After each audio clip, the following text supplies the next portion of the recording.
बिस्मिल्लाहिर्रहमानिर्रहीम। अस्सलाम वालेकुम नाज़रीन, मैं मिसिस तारिक अपने चैनल घरेलू आसानियों से आपकी खिदमत में हाजिर हूँ।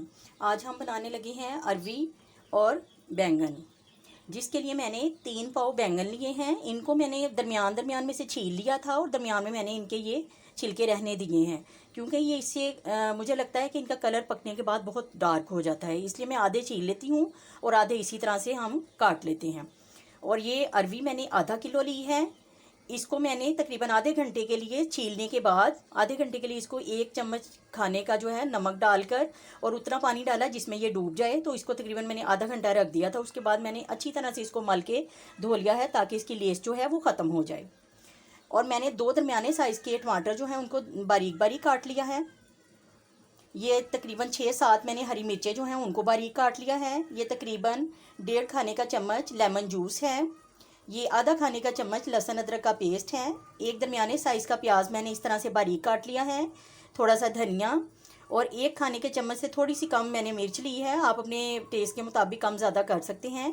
आधी 1 चाय का चम्मच मैंने हल्दी ली है और आधा खाने का चम्मच मैंने नमक लिया है। और ऑयल इसमें मैं तकरीबन 150 ग्राम इस्तेमाल करूँगी। सबसे पहले हम अरवी को फ्राई करेंगे। इसको हमने इतनी देर फ्राई करना है कि इसका कलर भी चेंज हो जाए और ये गल भी जाए। हम इसको चेक कर लेंगे, जब ये गलेगी तो फिर हम इसको मतलब निकाल लेंगे। ये देखिए हमारी अरवी जो है वो फ्राई हो चुकी है और हमने इसको फोर्क से चेक कर लिया है, ये तकरीबन गल चुकी है। ये इतनी सख्त है कि हमारे जो 5 मिनट हम इसको बाद में इसको सब्ज़ी में डाल के पकाएंगे उससे ये हमारी बिल्कुल नॉर्मल हो जाएगी। अब हम इसको निकाल लेंगे और इसी ऑयल के अंदर हम प्याज को डाल के उसको फ्राई करेंगे। अब इसी ऑयल के अंदर हम ये प्याज ऐड करेंगे और इसको इतनी देर फ्राई करेंगे कि ये ज़्यादा नरम हो जाए और थोड़ा सा अपना कलर भी चेंज कर ले। अरवी हमारी जो है वो तकरीबन 10 मिनट के अंदर जो है वो हमारी फ्राई हो गई थी। तो अब हम इसको प्याज को फ्राई करते हैं। ये देखिए हमारे प्याज ने कलर चेंज कर लिया है। हमने इसको गोल्डन ब्राउन नहीं करना क्योंकि उससे हमारी जो सब्ज़ी है उसका कलर ख़राब हो जाता है। अब हम इसमें लहसुन अदरक ऐड करेंगे और इसको थोड़ा सा भून लेंगे ताकि इसकी स्मेल ख़त्म हो जाए। ये हमारा लहसुन जो है वो भी फ्राई हो चुका है। अब हम इसके अंदर थोड़ा सा पानी ऐड करेंगे ताकि हमारे जो मसाले हैं वो जल ना जाए। अब हम इसमें नमक मिर्ची ऐड कर देंगे और साथ ही अब हम इसमें जो टमाटर हैं हमारे वो भी डाल देंगे और इसको थोड़ा सा हिलाने के बाद तकरीबन 4-5 मिनट के लिए हम इसको हल्की आग पे रख देंगे ताकि हमारे टमाटर जो हैं वो गल जाएं और हमारा मसाला अच्छी तरह से तैयार हो जाए। हमारा मसाला अच्छी तरह से भुन चुका है। अब हम इसके अंदर बैंगन जो है उनको ऐड करेंगे। ये बैंगन हमने पानी में भिगोए हुए हैं ताकि ये काले ना हो जाए। हम इसी तरह से निकाल के इसके अंदर डाल देंगे।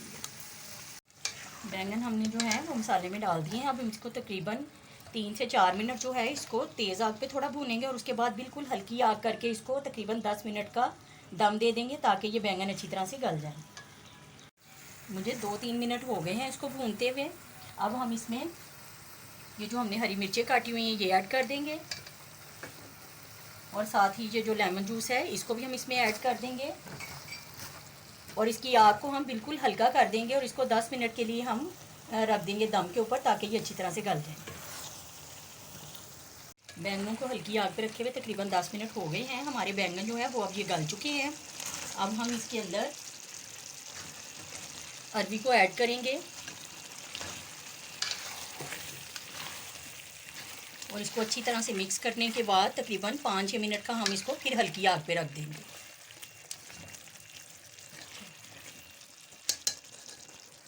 ये देखिए तकरीबन 5 मिनट हो गए हैं हमें अरवी को डाले हुए और ये हमारी जो अरवी है वो भी नॉर्मल हो गई है और जो बैंगन है वो भी।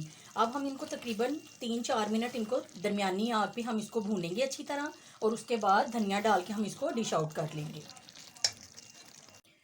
हमारे अरवी बैंगन का सालन जो है वो तैयार हो चुका है। इसकी तैयारी में हमने पानी का बिल्कुल इस्तेमाल नहीं किया